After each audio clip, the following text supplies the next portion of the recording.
Ça pourra, comme vous l'avez dit, effectivement nous aider lorsque l'université a besoin d'être mobile entre les villes de notre pays pour diverses manifestations universitaires. Donc c'est un outil vraiment bienvenu que nous accueillons avec beaucoup de gratitude, beaucoup de fierté pour le timing, pour leur propos et pour la qualité de l'apport en termes de résolution d'un problème précis.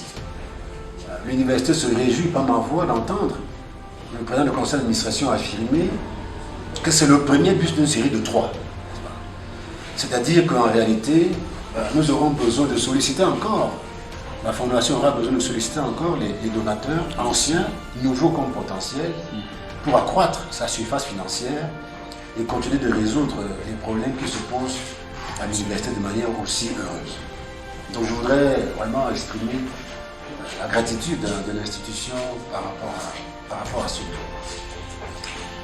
Il se trouve que la loi d'orientation qui a été débattue au Parlement, votée au Parlement, puis promulguée par le chef de l'État, son Excellence Paul Biya, consacre le caractère humblement avant-gardiste de l'université de Tchon. Il se trouve que dans la nouvelle loi d'orientation, un certain nombre d'outils que nous avons créés ici avec mes collègues enseignants, mes collègues enseignants, et qui apparaissaient comme des outils, on va dire, révolutionnaires, sont aujourd'hui plébiscités par le chef de l'État dans cette loi. Lorsque nous créons cette fondation, c'était une idée presque iconoclaste, mais aujourd'hui, dans la nouvelle loi, le chef de l'État demande aux universités nationales de créer des fondations. Nous avions créé une entreprise universitaire. Le chef de l'État demande aux universités d'État de créer des entreprises universitaires. Nous avons créé des systèmes pour financer de manière endogène la recherche.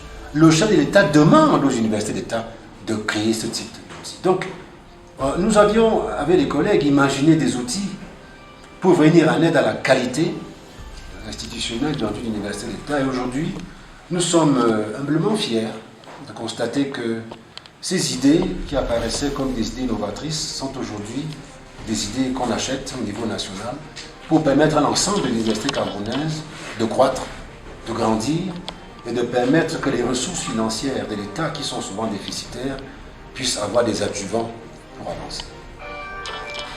Je voudrais saluer le travail qui est fait par la Fondation. Je voudrais saluer le travail qui est fait par l'ensemble des partenaires de la Fondation.